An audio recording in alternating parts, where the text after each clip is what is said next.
It's alive!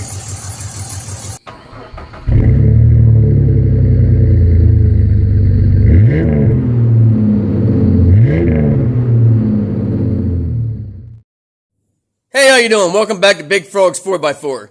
Today we're going to be doing the injector install, part 2 of the Dodge Cummins. It's a 2007 with a 5.9. You only have to take the exhaust rockers off. Do not mess with your valve adjustment.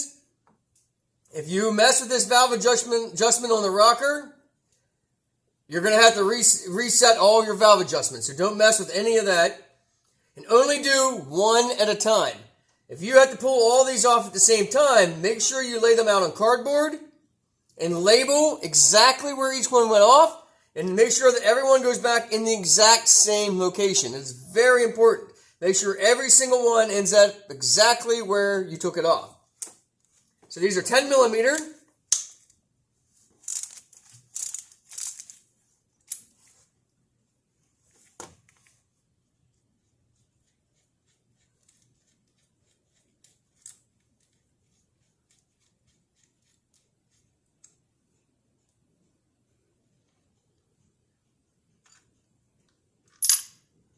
Gently pull your rocker out.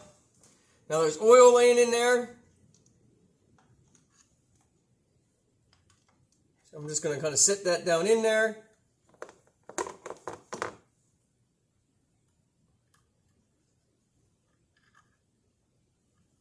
And I'm going to lay that to the side exactly how it goes back in the engine.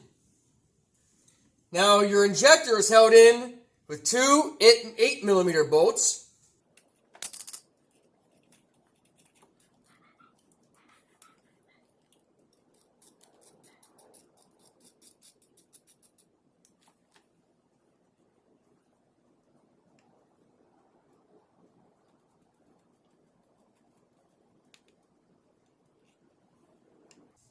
Alright, my next step is 24 millimeter. Remove the nut on the injector line.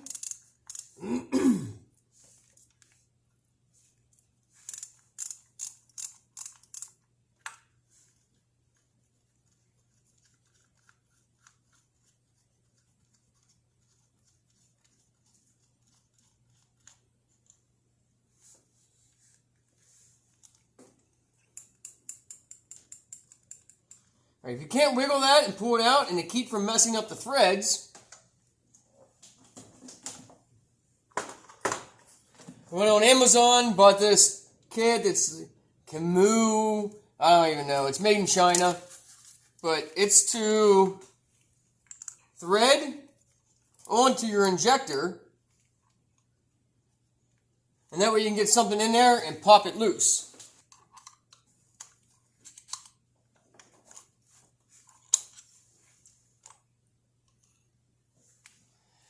Now keep an eye on these. It does only go in one way. So when you go to insert this, and we'll talk about that more later, make sure that it fully seats and inserts properly. Inspect your seat here where it goes into the injector.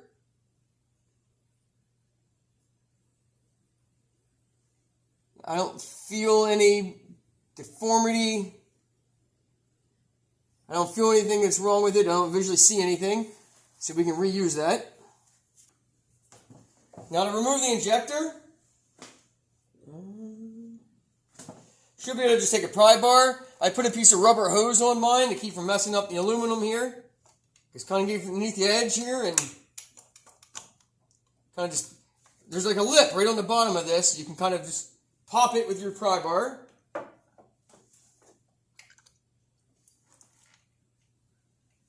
And pull out your injector.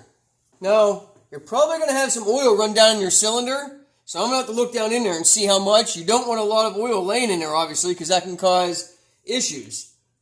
So depending on how much oil is laying in here, you may have to suck out the oil that went down into your piston, into your cylinder. When you pull it out, make sure that your copper seal is on the bottom of this. If it's not here, it means it's still down inside your cylinder head, and you're going to have to fish it out without scratching it up. So when you pull the injector out, make sure that that copper is on there, and make sure your entire O-ring here is also here, and make sure none of it came off inside the cylinder head.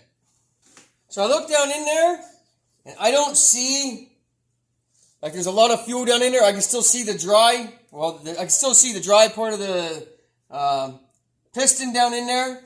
But a piece of carbon off that injector fell off down in there. So I'm going to try to get that out. It's sitting right where the copper seat is.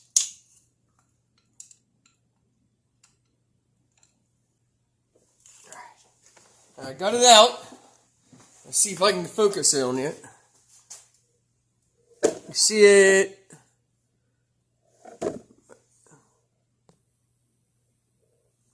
See that piece of carbon right there on the end of my finger? So that piece of carbon would have been between the copper seal and the cylinder head, and it would cause a seating issue. So this is why you have to look down there in every single one and make sure nothing is down in there. Alright, this is our brand new injector. Not remanufactured, brand new Bosch injector.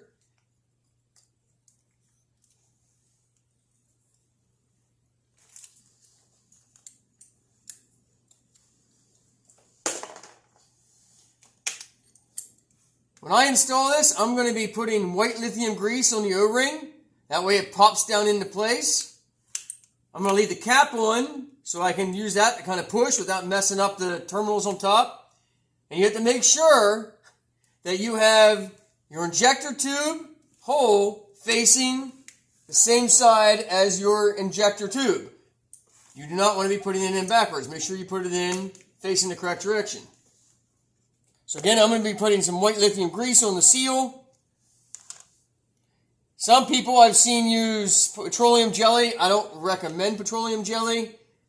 I don't know if it's true. I've never really researched it, but I've heard petroleum jelly can actually, over time, deteriorate rubber. It's not good for rubber. So I'm going to use lithium grease, like I said.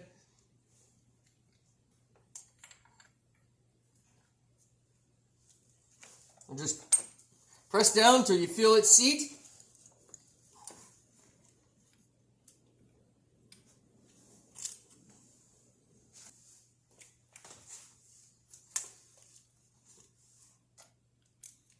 I put my bolts back in.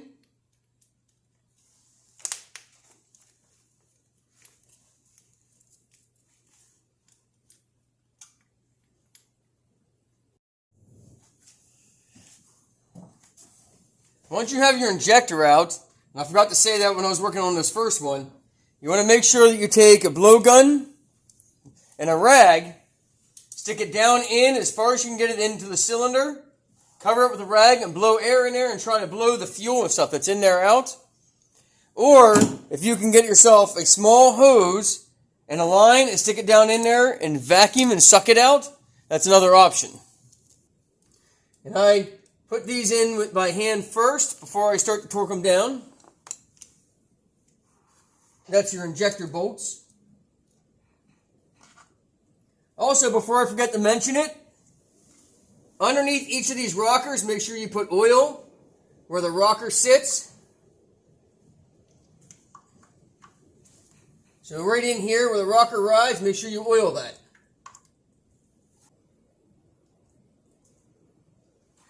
And I kind of look at this injector hold down and just make sure, and I try to see if it's level and seated level as I draw it down by hand with no ratchet or anything on there yet. And just kind of make sure it's level. So both screws are snug by hand, and then I'll use a torque wrench and torque it down. And again, that's 44 inch-pounds for the injector bolts. And you do a little bit at each time on each bolt, so it gets drawn down even.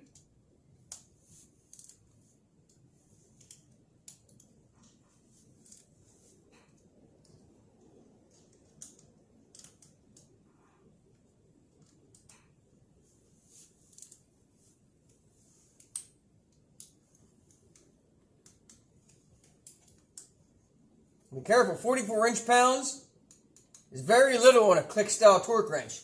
So you have to be very careful and gentle, and you'll feel it in your fingers when it reaches point.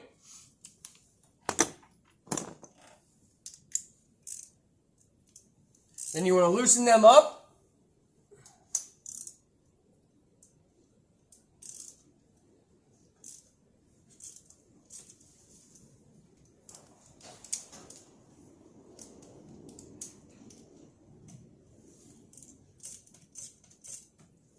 And now you want to put your fuel feed tube back in. I'm going to put some white lithium grease. And again, make sure you install it by hand.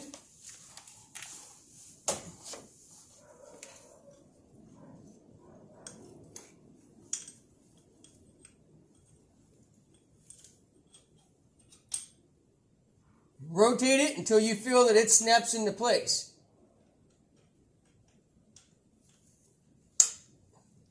I don't know if you can hear that, but you actually will feel it and hear it audibly click into place. You can then put your fuel tube nut back on, and you torque that down to 11 foot-pounds. And like I said, these torque specs I found online, and it seems to be, and I checked several different places, seems to be the going proper torque spec.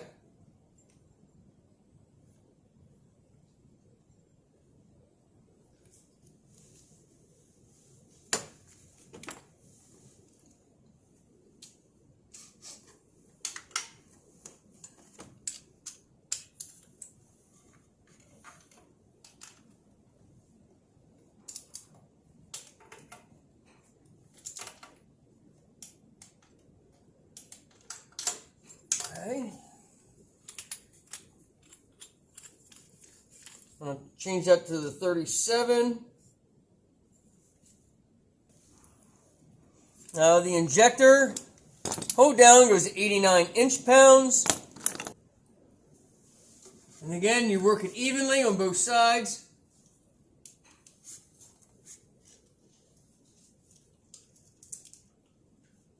Again, in a 1/4 inch torque wrench, you got to be really careful and feel for that to click.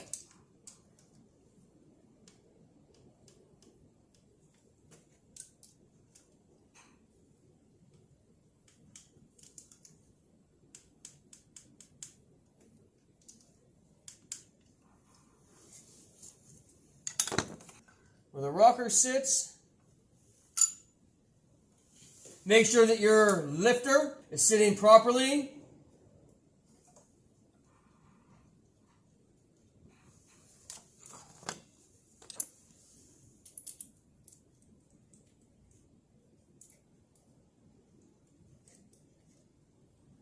Again, I tighten that by hand, and then you torque this, your rocker bolt, down to 27 foot-pounds.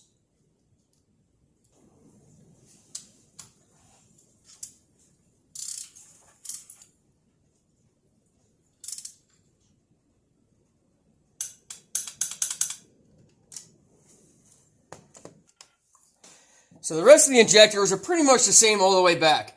The only issue I ran into was the furthest back injector, kind of a little bit more difficult to pop out. Had to get a shorter pry bar to get underneath the firewall and kind of bring it in instead of from the side. Had to bring it in this way and using where the valve cover bolts down on here and getting underneath and popping it loose. But once I got that angle in, it was okay.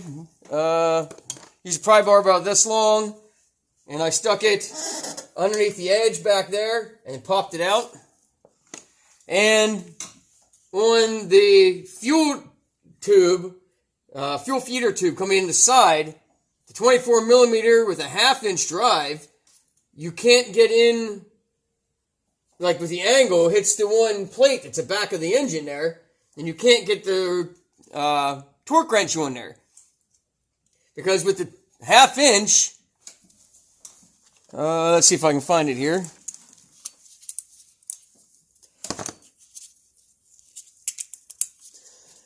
So with the 1/2 inch socket, and I had a 3/8 adapter on it, and I just added a couple extra foot-pounds to make up for the loss in torque of the adapter. You couldn't get this on the injector tube nut and get a ratchet in because it would hit the bracket that sits right here. So if you can get a 24 millimeter 3/8 drive, that would be better because then you wouldn't have to worry about the length of the adapter, plus the socket would be shorter. So I recommend whenever you do this job, you get a 24 millimeter 3/8 socket, not a 1/2 inch drive. So I end up having to use this universal with the adapter in it. And then the torque wrench in there. And this just cleared that bracket that was back there for me to torque it down.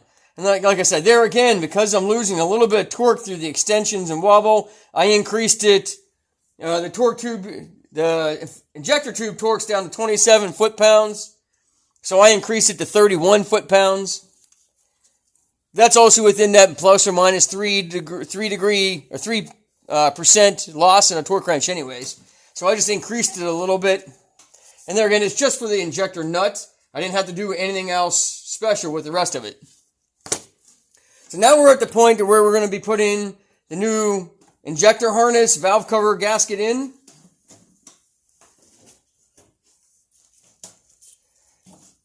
And it's pretty much the same as taking it out. You just want to be careful. It has tabs on the harness that kind of cradle both sides.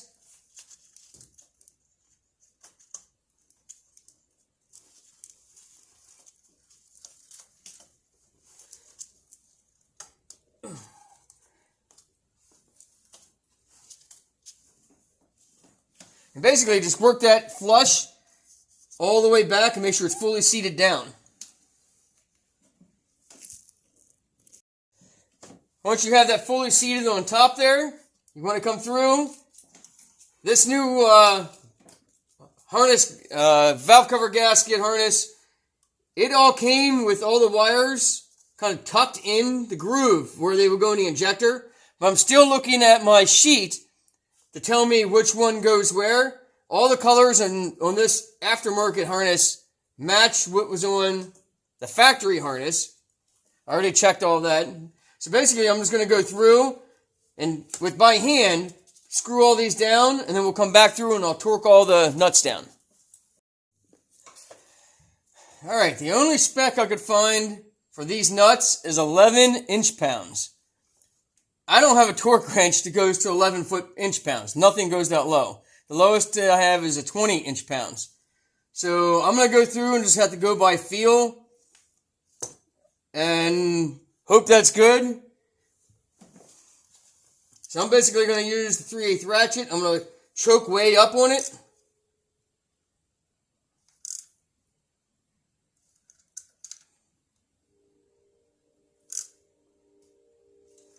Keep in mind, these are very small and could break very easy. If you break that, you just lost all that money. So just keep that in mind. These are very small and little nut, little tight, big nut, big tight. So just keep that in mind when you're tightening these. You snap one of these off, you're screwed.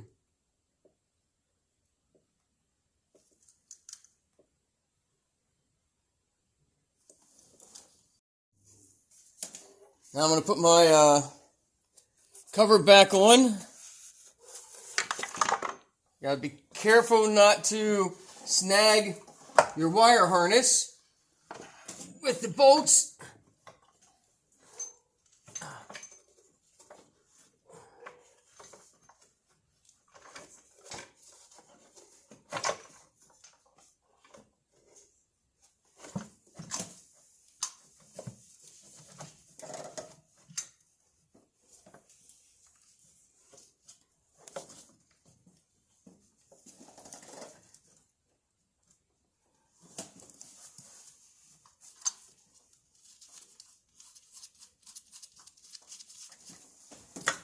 I'm just going to run these down just here a little bit to make sure all the holes line up.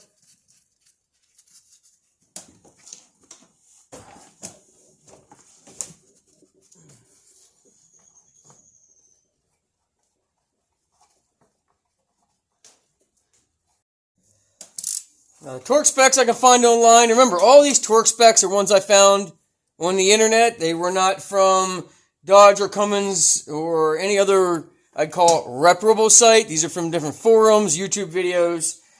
So if you want the exact specs, look them up for yourself. Like I said, the ones I found are the ones I found on the internet. So the ones I found for these bolts are 18 foot-pounds. You would start at this bolt and torque it down and then come to here, and then you want to go to that back one, and then come to here, go to this one, and then go to that back one. So here, here, back there, then here, then back there.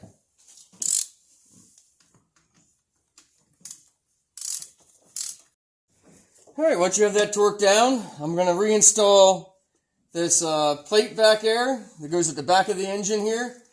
And if you want torque specs on that, you're going to have to look them up. I'm not going to torque these down with a torque wrench, just going to tighten them down with a 1/2 inch ratchet. My engine, I'll do it my way. So if you want torque specs on all this stuff, you'll have to look them up, because from here on out, I'm probably not going to torque anything other than the horn here that goes down through the grid heater. So basically, next step, reinstall your mount here. Now you do want to be careful that you don't hit that plug, slip off and break that plug there for your harness. See, now I got ahead of myself and I forgot to put my injector line on before that mount. So you got to put this on first, tighten it down. That's why you loosened this bracket. And then put that other bracket on. So get your fuel injector line on first. For that back injector line, what I end up doing is screwing onto the fuel rail here first, loosely, and then that gave me the angle I needed to get the back nut on. And then I tighten both of the line nuts up. Then bolt in the bracket, swing over your hold down bracket on the line, and then bolt that down. Alright, I'm going to put my fuel line nut back on, and then with my 13 millimeter, 13 millimeter, and then 8 millimeter, I'll tighten the clamp back up.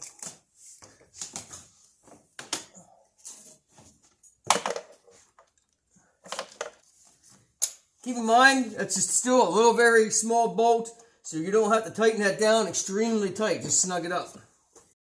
From here on out, everything pretty much gets easier because it's easier to reach. Like I said, screw it onto your fuel rail first, and then onto your injector line, or injector tube over here.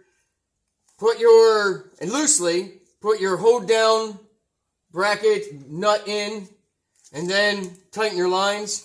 I'm using a 3/4 inch wrench because it fits snugger, tighter on your line nuts. You have less play, so you can tighten it up without having a lot more swing. So I suggest and recommend using a 3/4 instead of a 19 millimeter for your lines. And basically just work your way installing them back the way you took them off. Now that you have all of your injector lines on, make sure you remove your, dropped my clamp. Make sure you remove your rags from your intake and your tube here.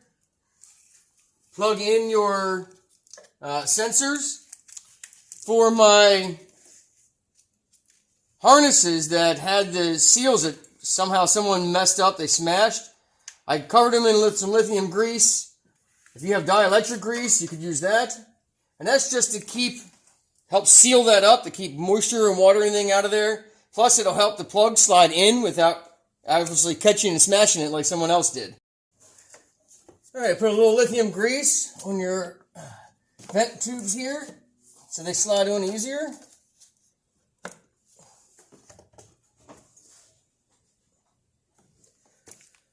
Now I'm going to install the horn here. This goes up here.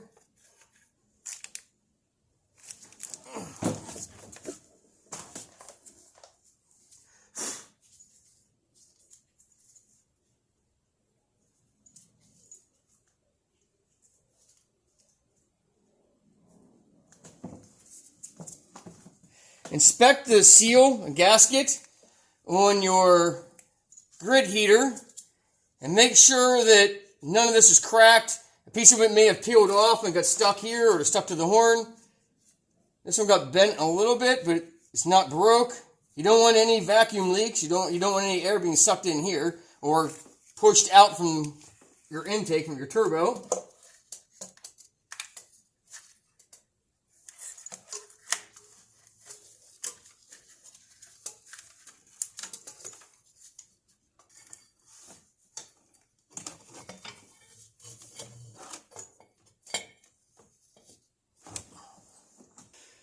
All 4 of these bolts have thread locker on, so I'm going to apply more thread locker.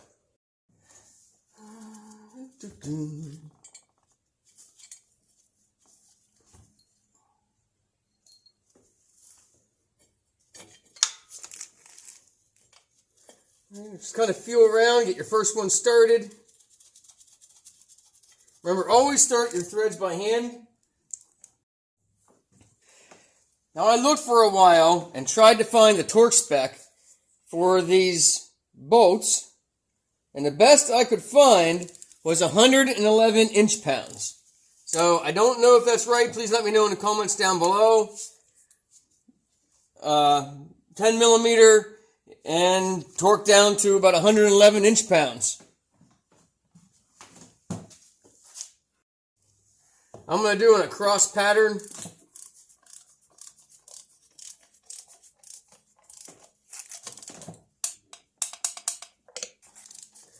Like I said, please let me know in the comments down below if it's any more than that. I tried, like I said, I looked on several websites and forums, and this is the only torque spec I found. I even tried YouTube videos and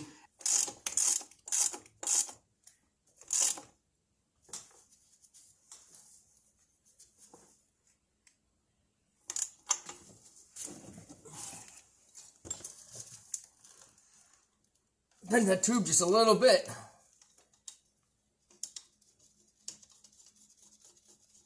Must have bumped it at some point and bent it straight, so I had to put a little bit more curve in it so it would line up.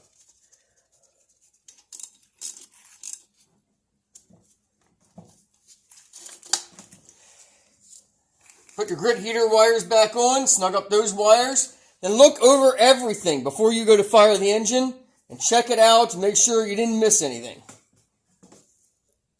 I wanted to make sure I mentioned that whenever you tighten this nut, make sure that this wire is level and as secured as possible. Now it's your ground, so you don't have to worry about it touching anywhere, but you just want to make sure that it's not twisted or bending or cracking whenever you tighten that down. Now I'm going to put my negative battery terminals back on, and before I crank to start it, I'm going to cycle the key a few times, then I'll probably crank it and then shut it off. Crank it, shut it off. Now remember, right now there's no fuel pressure on the injectors. So it's going to be, take some time to get some pressure built up to get it to start.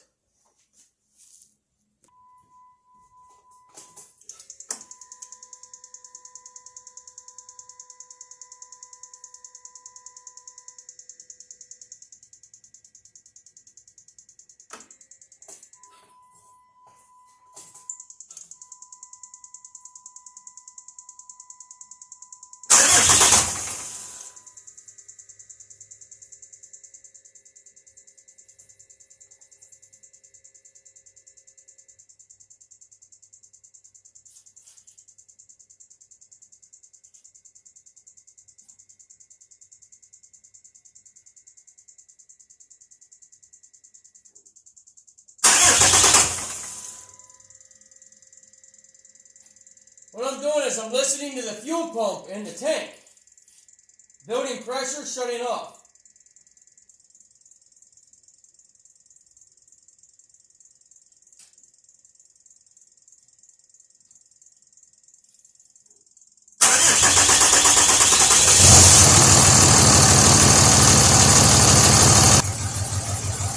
No more misfire. Be patient with it when you're starting. I have 2 brand new batteries in it, so it would crank and crank and crank. I didn't have to worry about the batteries dying. If your batteries are older, make sure that you put a battery charger on it because you're going to need strong batteries to fire it up. Now what I'm going to be looking for is an engine misfire when the engine gets warmed up.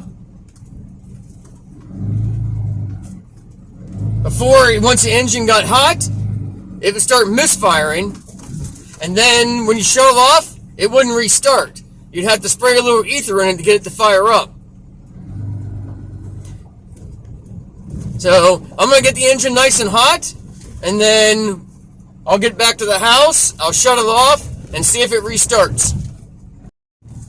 Well, so far so good. Took it for about a 3-mile loop, and no check engine light or anything came on.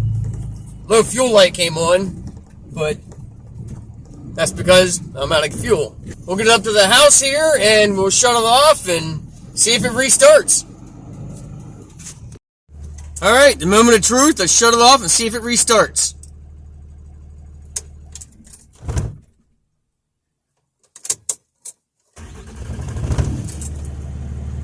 Fired right back up. That's awesome, because now I finally got my truck back. Every time you shut it off, you'd have to use either to restart it or you had to let it run. But now, looks like we could be fixed. I'll give you an update in the future, but I was almost positive, 99.9% sure that it was going to be a bad injector. It just acted like a bad injector. An injector that was pushing fuel back to the tank. It was bypassing when it got hot. It was sticking. So, it looks like we got her fixed. Thanks for watching Big Frogs 4x4. Don't forget to like and subscribe. Hit that bell if you want notified as more videos that comes out. And as always, God bless.